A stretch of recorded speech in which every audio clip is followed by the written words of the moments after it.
عزیز دوستو، تحقیق و جستجو کی دوسری قسط لے کر بندہ آپ کی خدمت میں حاضر ہے۔ امید ہے کہ آپ کو پہلی قسط کی طرح انشاءاللہ تعالی یہ قسط بھی بہت پسند آئے گی۔ تحقیق و جستجو آپ کو معرفت کی طرف لے جائے گی، معرفت حقیقی کی طرف۔ معرفت حقیقی ہی دراصل اس ذات کی پہچان ہے جس نے اس کائنات کو بغیر کسی نمونے یعنی بغیر کسی سیمپل کے پیدا کیا۔ آیت کریمہ ہے بدیع السماوات والارض، یعنی آسمانوں اور زمینوں کو بغیر نمونے کے پیدا کرنے والا۔ جب انسان نے جنگلوں، پہاڑوں اور غاروں سے نکل کر شہری جنگل آباد کرنے شروع کیے تو اس وقت بھی انسان کا ذہن منتشر تھا۔ اسی انتشار میں ایک سوال انسان کے سامنے آ کھڑا ہوا کہ وہ یعنی انسان کون ہے، کہاں سے آیا، اسے کس نے بنایا اور وہ یہاں یعنی زمین پر کیوں ہے۔ کھلا آسمان انسان کے سامنے تھا اور اس کی جستجو میں ہر دم اضافہ کرتا تھا۔ یہ ستاروں سے بھرپور وسیع ترین منظر جو ہم وقت اسے دعوت نظارہ دے رہا ہے، یہ انسان سے کیا کہنا چاہتا ہے؟ انسان غیر محسوس انداز میں حیرت زدہ تھا کہ اتنا وسیع ترین منظر اس سے کیا سوال کرتا ہے۔ یہ سوال انسانی ذہن کے انتشار نے اس کی سمجھ میں نہ آنے دیا، جس کا منطقی نتیجہ یہ نکلا کہ وہ بھٹک گیا اور خود ساختہ اور جھوٹے خداؤں کے جال میں پھنس کر کائناتی سوال کی اصل روح کو پانے کی تگ و دو سے بے بہرا ہو گیا۔ لیکن خالق کائنات نے انسان کو اصل اور سیدھا راستہ دکھانے کا بندوبست پہلے ہی کر رکھا تھا۔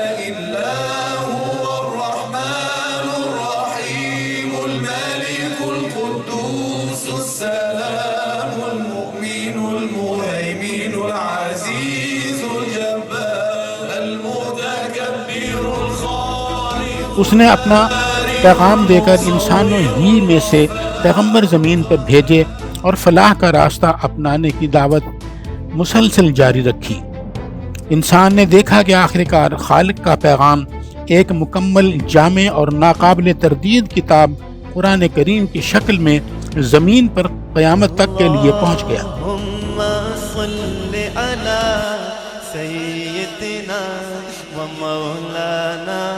محمد اللهم صل على سيدنا ومولانا محمد وعلى آله وصحبه وبارك وسلم اللهم۔ اس کتاب برحق نے منتشر اذہان کو ارتکاز حقیقتاً اور یقیناً بخشا۔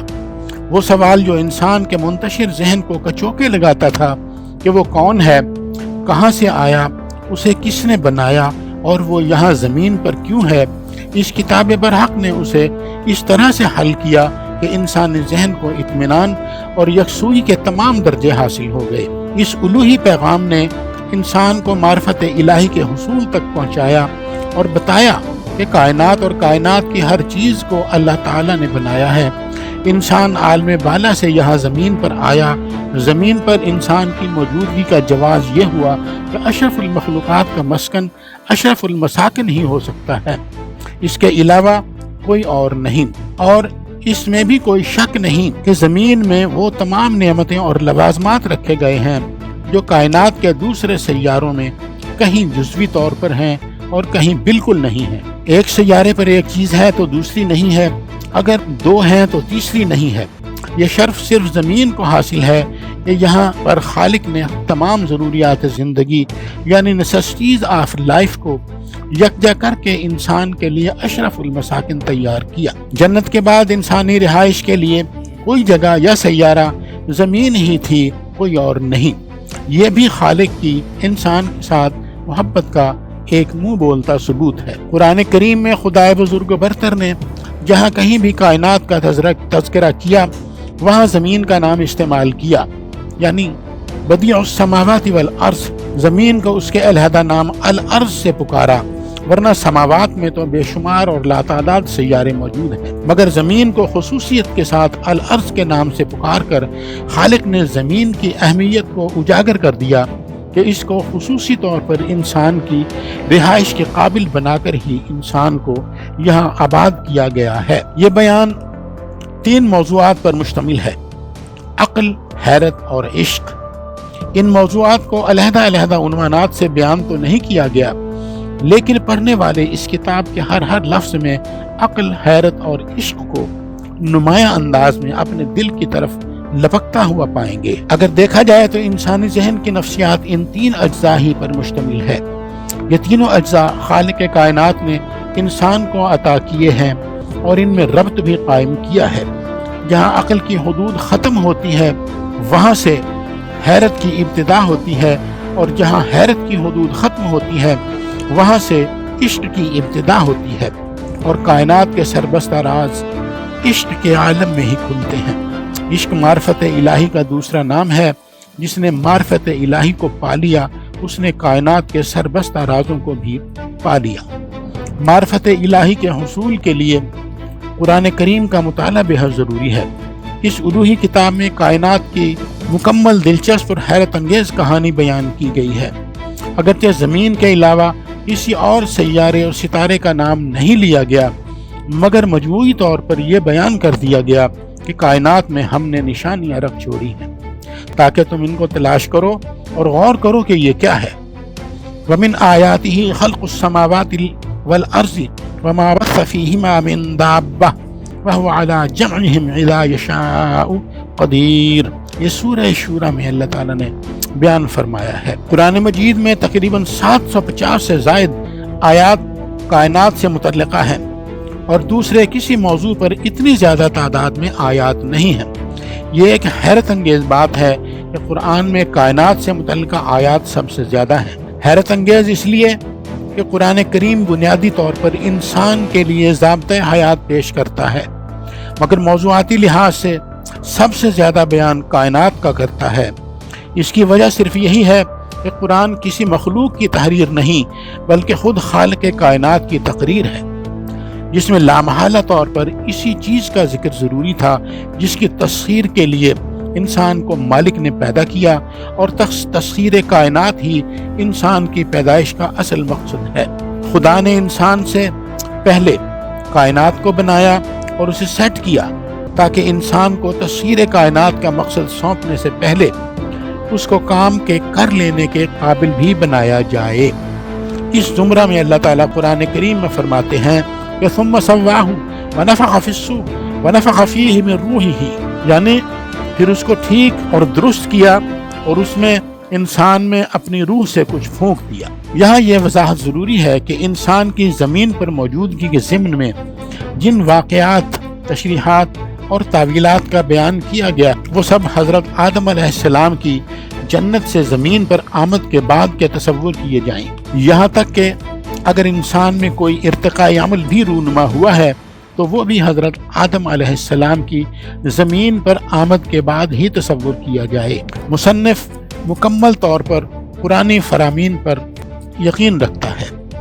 اللہ تعالیٰ فرماتے ہیں لَقَدْ خَلَقْنَا الْإِنسَانَ فِي أَحْسَنِ تَقْوِيمٍ ثُمَّ رَدَدْنَاهُ أَسْفَلَ سَافِلِينَ، یعنی البتہ تحقیق پیدا کیا ہم نے آدمی کو بیچ اچھی ترکیب کے، پھر پھیر دیا ہم نے اس کو نیچے سب نیچوں کے۔ زمین پر انسان کی موجودگی کے بارے میں جو نظریہ عالمی سطح پر تسلیم کیا گیا ہے اس کی تحقیقات سے پتہ چلتا ہے کہ انسان سب سے پہلے افریقہ، ایشیا اور یورپ میں پایا گیا، اور ماہرین اس عرصہ کو 4 لاکھ سال سے 1 لاکھ سال تک کے عرصہ پر محیط کرتے ہیں۔ ارتقائی منازل طے کرتے ہوئے اس وقت کے انسان کے دماغ کا سائز بڑھ گیا، ہڈیاں لمبی اور چوڑی ہو گئیں اور اعصاب بھی توانا اور مضبوط ہو گئے۔ یہ انسان آج سے 1.5 لاکھ سال پہلے سے لے کر 80,000 سال پہلے تک افریقہ، مغربی ایشیا اور یورپ میں رہائش پذیر رہا۔ اس بارے میں یہ تسلیم کیا گیا ہے کہ آج سے 30,000 سال پہلے تک لمبے دماغ والا انسان کرۂ ارض پر موجود تھا، مگر یہ جدید انسان کی حیت اختیار نہ کر سکا۔ یہ سوال ابھی تک بدستور اپنی جگہ پر قائم ہے کہ لمبے دماغ والے انسان سے ارتقاء کے ذریعے جدید انسان میں ڈھل کر انسان نے اپنی بستیاں سب سے پہلے کہاں قائم کی۔ یہ سوال کسی سے حل ہو بھی نہ سکے گا کہ جدید انسان سب سے پہلے کہاں پایا گیا۔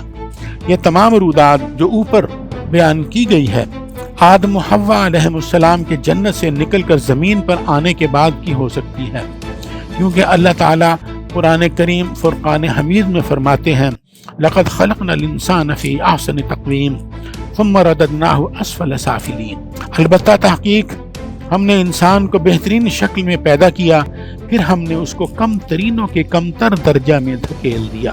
زمین پر اگر اللہ تعالیٰ کے پیغمبروں کے حوالہ سے انسان کی موجودگی کو پیش نظر رکھا جائے تو یہ 4 لاکھ سال کا عرصہ آدم و حوا علیہ السلام کے زمین پر اترنے کے بعد کے وقت سے لے کر نوح علیہ السلام کے ظہور تک کے عرصہ پر محیط ہو سکتا ہے۔ مذکورہ بالا آیت قرآن کریم کی سورہ والتین سے لی گئی ہے۔ یہ آیت کریمہ اس امر پر دلالت کرتی ہے کہ اللہ تعالیٰ نے جب آدم علیہ السلام کو تخلیق کیا تو وہ احسن تقویم کا منہ بولتا ثبوت تھے، مگر جب انسان کے شیطان کے بہکاوے میں آنے پر زمین پر اتار دیا گیا تو آدم و حوا علیہ السلام کے وقت گزرنے کے ساتھ ساتھ انسان اسفل السافلین کے زمرے میں داخل ہو گیا اور 4 لاکھ سال تک اس دور سفلی میں بھٹکتا رہا، یہاں تک کہ انسان نے جدید انسان کی حیت اختیار کر لی اور نوح علیہ السلام کو اللہ تعالیٰ نے آدم ثانی کے طور پر زمین پر ظہور دے کر اپنا پیغام پہنچایا اور اسفل السافلین کے مقام سے نکل جانے کا راستہ دکھایا، اور وہ مندرجہ ذیل آیت کا مصداق ٹھہرا الا الذین آمنوا وعملوا الصالحات فلہم اجر غیر ممنون، مگر وہ لوگ جو ایمان لائے اور اچھے عمل کیے